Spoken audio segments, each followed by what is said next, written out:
Hello, and welcome back to another episode of the Elevated Marketing podcast, which is brought to you by Elevated Marketing Solutions. This is the place where marketing gets simplified to drive real revenue growth for your business. Brenna, say hello. Hello. I'm here. I know you all missed me.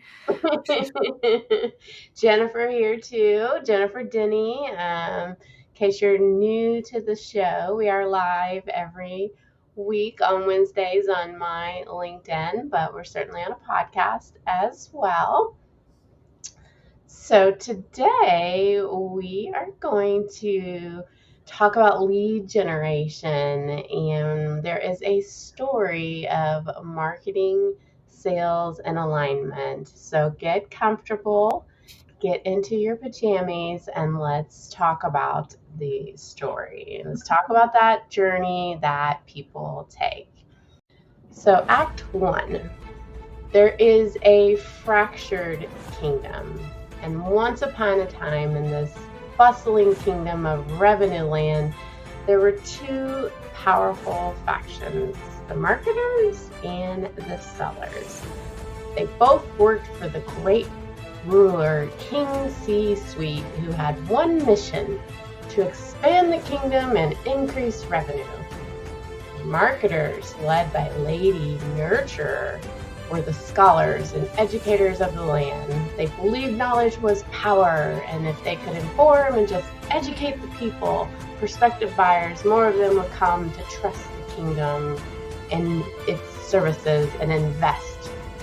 The sellers, commanded by Sir Close-a-Lot, were warriors, knights armed with cold calls, presentations, the art of persuasion. They believed in speed, urgency, close that deal. They wanted ready prospects, not scholars in training. For years, the two clashed, each blaming each other for kingdom struggles. Your leads are weak. You don't follow up, countered the marketers. Watching from this castle tower above, the C-suite was growing weary. Where is our revenue and why is it not growing? They demanded, and so the king of revenue land formed a new way, a journey that would align its warriors and its scholars to work as one. What do you think, Brenna? Loved it, and scene. There is many more stories to that. You're going to have to read the blog post to get the rest of it, but storytelling is great in marketing, and I love that story. Yes. So for me, coming half marketing, half sales in my career, and, business owner, and I think perspectives, no matter where you are at in life, are super important, and we all come to the table with like different perspectives. And I think if we just sit and think about our different perspectives, we would understand more why they come at it from that angle, and perhaps we could better position ourselves when trying to win over what we're trying to accomplish. What do Yeah. you think? Well, and I mean, there's something to learn there too from other perspectives. It definitely sheds a new and a different light on things that maybe you didn't think about. And so, again, the more you know, and seeing other people's perspectives and learning about that can only help you in the long run. Yeah. Okay, so I'm going to take the business owner's perspective. Yeah. I care about revenue growth, profitability, efficiency. Efficiency probably is my middle name, but I shouldn't be into the granular details of the marketing process, but I'm a marketing agency, so I'm absolutely going to be into that process. But most business owners just want to see qualified leads converting into paying customers. They want a better ROI. They want a shorter sales cycle, higher conversion rates. That's That's what they think. Mhm. What they care about the most is, since they care about revenue, is, what is the spend versus the revenue generated. So, they want that triangulated data analysis that you need, that we talked about on a couple shows. Their job is to grow the business, to pay the salaries and pay all the expenses that they're there. um, there's places where they align with the rest of the team. They want high quality leads, just like the sales team. They want marketing efforts to directly impact revenue, as they should, because we discussed on the last that 70% of the sales cycle is done by marketing before it even gets to the salesperson. Um, where they differ is they don't understand the long game of educating and nurturing leads. They just want instant results. They're going to push for more aggressive tactics because they've got this revenue like loss over here, or maybe a loss over here, or they need a gain over here. And so, you know, they don't see the value in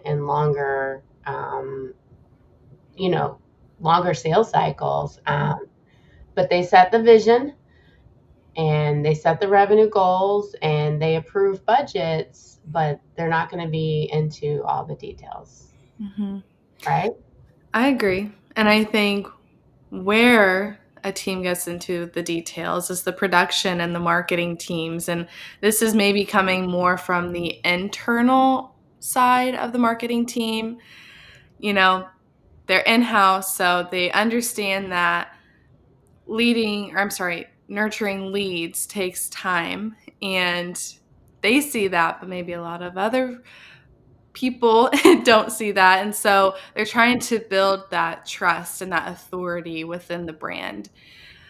They're going to be using content marketing. They're going to, Yeah, we know yeah, that. yeah. But the business owner, they have a P&L statement in front of them Mhm. all the time, Yeah. and that's what they stare at. And then, depending on your size organization, you could have the C-suite. And Mhm. so, you know, I knew I was not going to be able to hold it. So the C-suite is like it is the CEO that could be different than the business owner, the CFO, the CMO, the Mhm. CSO. Each of those people, even within that level of C-suite, has different objectives that they're coming at. So CEO wants alignment between marketing, sales, and product to drive revenue growth. CFO is just like bottom line. What is the expense? Mhm. What is the ROI? The CMO is going to push for brand authority, lead nurturing, long term marketing positioning. CSO only cares, so that's the chief sales officer, only cares about delivering the leads that convert into sales. What they care about most at the C suite is a clear attribution of marketing efforts to sales outcomes. And it's not so clear. We talked about that a couple shows back, and it's at its highest point of not being as clear, but they're still trackable, and there's still the ability to triangulate and look at multiple sources and understand how it's leading. Mhm. They want budget efficiency. They want marketing and sales to be aligned. They want a market share and brand positioning. So everybody's got to be aligned at this like revenue growth. They agree that marketing should help filter out unqualified leads for to save sales time.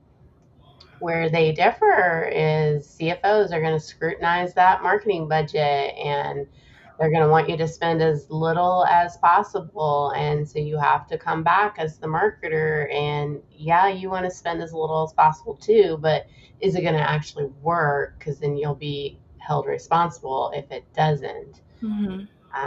So CEO is like high level strategy, CFO is the budget, CMO is the marketing strategy, and CSO ensures the leads are converted into actual sales. So I feel like these next two you could probably go ahead and definitely talk about. Mhm. Who are Yeah. the other players here? Yeah. I briefly mentioned the production and marketing teams. So there's that part, which is mainly internal, but then you've also got that external marketing team as well. We all, as a whole, everyone has the same objective. There's just these different little ticks that go into each team. And so with marketing, it's again nurturing leads, and they understand that it does take time, but it's important because when you're nurturing, you're also building up a brand's reputation, and then you're building a loyal customer base. It's all a cycle. We know that. They care about building that trust with potential customers, and they care about keeping those customers around. Um, a lot of times there's going to be engagement that's wrapped up in that. And we know as marketers, that's like our number one KPI when it comes to a lot of things is that engagement. And so in terms of marketing, of course, there's strategy that comes with that too. But we also know that that strategy has to be measurable because we have to see results from that. Yeah, yeah, they're into content marketing and lead scoring and automation and campaign performances.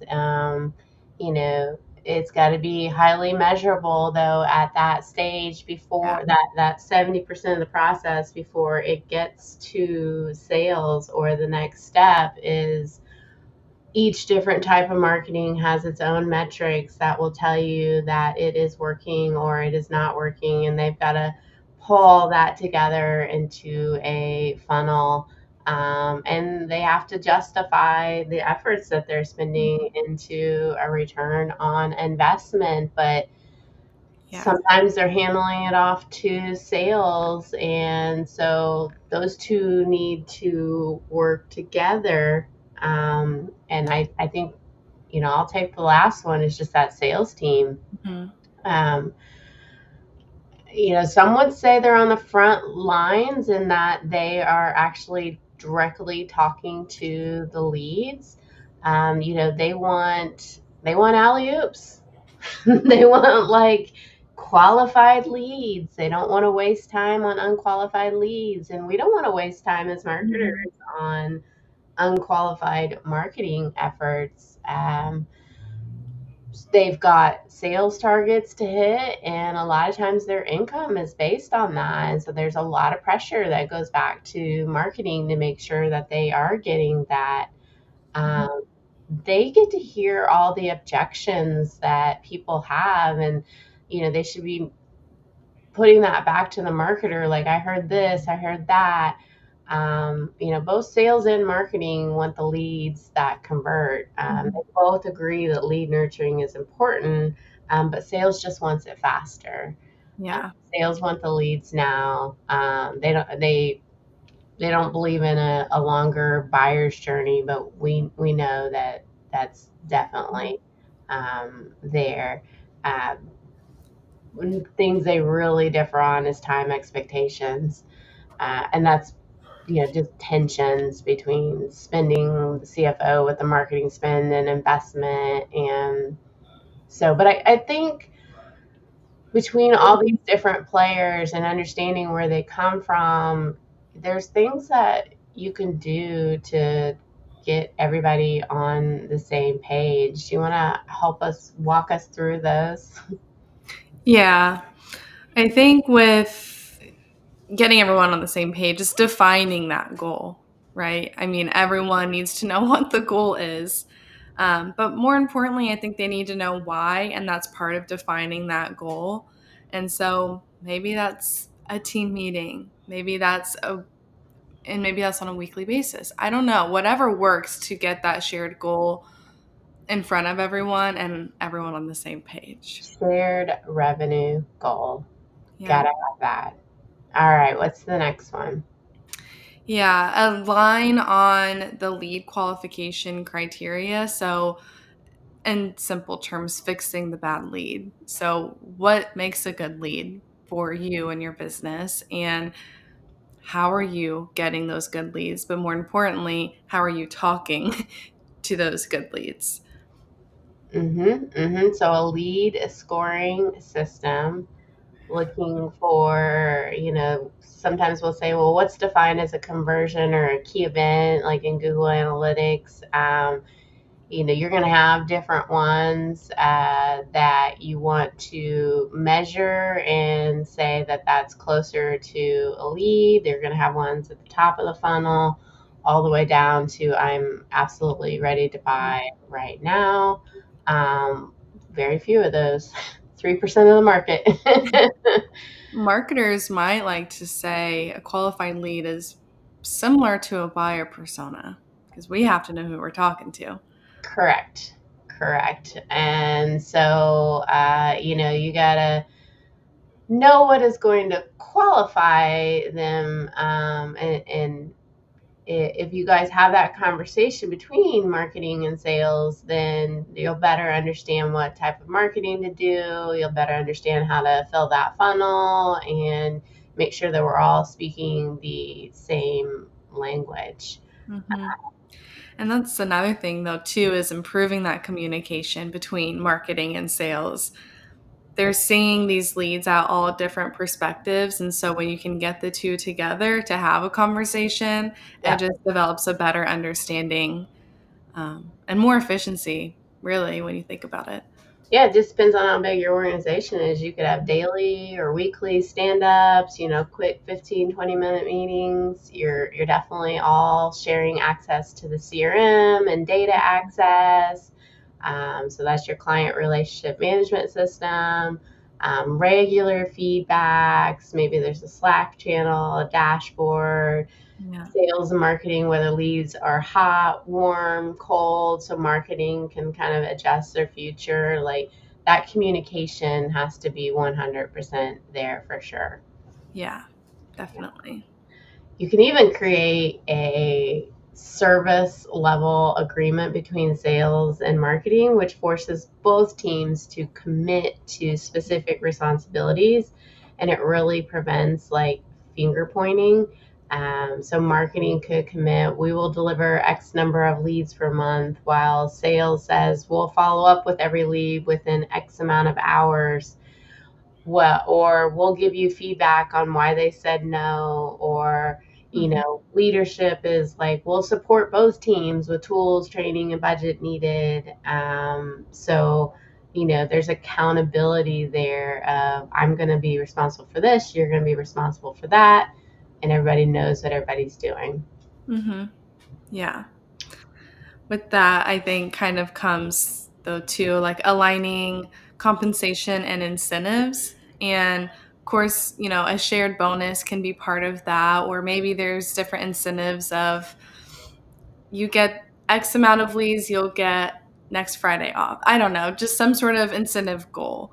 Yeah. Um, Yeah, and everybody's going to be like completely different there, just depending on the size yeah. of your business. Sales needs to use the marketing content. So if marketing is creating all of this content, their follow-up process with leads, they should have that shared content where they can easily grab it and then providing that feedback to market or to marketing. Yes, that I need this, I need that. Mhm. Yeah. Marketing works hard on that content. So, The leadership needs to be aligned, that they understand both, you know, the marketing and the sales, and they're bringing them together. And the CEO or CFO is sitting on sales and marketing alignment meetings. Leadership funds better CRM tools, automation softwares. Those are great places to be as well. mhm. Yeah. Well, and using that data and automation to streamline your processes. But I mean, we know here what is marketing without data. So if you aren't using data, then well, we won't go there. But I Yeah. mean, it tells a story, and it we have these KPIs that we're looking at, and so that kind of helps determine if you're on the right path or not, and in return will help efficiency and progress and attaining goals. Yep. So make it a culture, not just a process. Yeah. Marketing and sales aren't enemies. There's two sides of the same coin. They work together. The entire company grows faster when these two teams are together. Mm-hmm. Shared revenue goals, align on the marketing, like qualified lead to avoid wasting time, improve communication, possibly have an SLA agreement, reward both marketing and sales based on closed revenue and not just activity, and use automation to make lead qualifications and follow-ups seamless. So, any last minute things that we have missed? I think about like relationship advice. You're together against the problem, not the problem against each other. That's a good one. All right. Well, thank you for listening to today's Elevated Marketing podcast. You can certainly go over to elevatedmarketing.solutions and get on our newsletter underneath the knowledge section or the social section, or go follow me at Jennifer Denny on LinkedIn. That is DENNEY. And I think that's it for today. All right. Take care.